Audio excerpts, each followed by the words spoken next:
Excellencies, ladies and gentlemen, friends, this meeting comes at the heel of the release of the latest IPCC assessment. The news is not good, and it is hardly a surprise. We are failing to prevent a climate catastrophe. Our lives and livelihoods, as we know them, are at risk. But I do have some good news. We know that the path to keeping 1.5 degrees Celsius within reach and have the solutions. The message to take away from the latest IPCC report is that now is the time for accelerated action. To deliver on the goals of the Paris Agreement, to make the achievement of the SDGs possible, to deliver climate justice to the most vulnerable.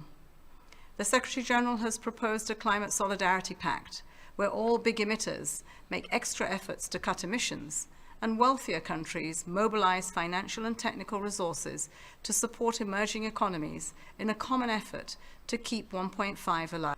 For G20 countries, these extra efforts mean an acceleration of action and ambition on all fronts. The Secretary-General asks all leaders to move planning forward by 10 years to achieve global net zero emissions by 2050. So net zero timelines of 2040 for developed economies and 2050 for developing. He asked leaders to start the phase out of fossil fuels now. For ASEAN countries to phase out coal by 2040, stop building new coal, and stop the expansion or building of new oil and gas. I see innovation and a vision in Southeast Asia, and the understanding that decarbonization is good for the environment and for health, but that it is also a generation-defining business opportunity. But ASEAN can go further and farther together. Last year's announcements of the Just Energy Transition Partnerships in Indonesia and Vietnam are important for the region and for the global collective.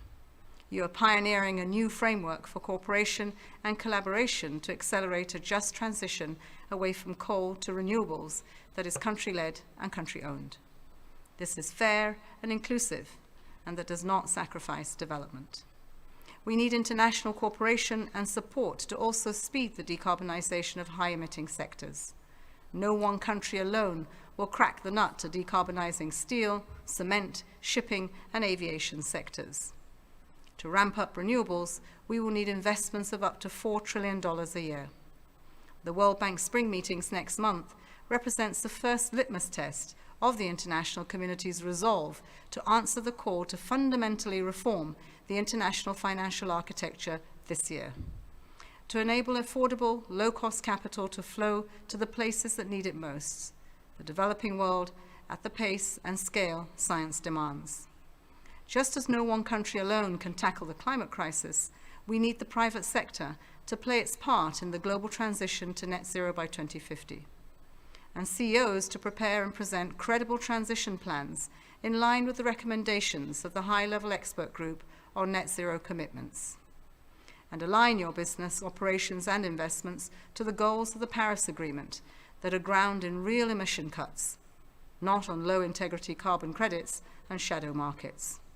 Friends, in less than 9 months, leaders will gather at COP28 for the first global stocktake to bring the world in line with the Paris Agreement goals.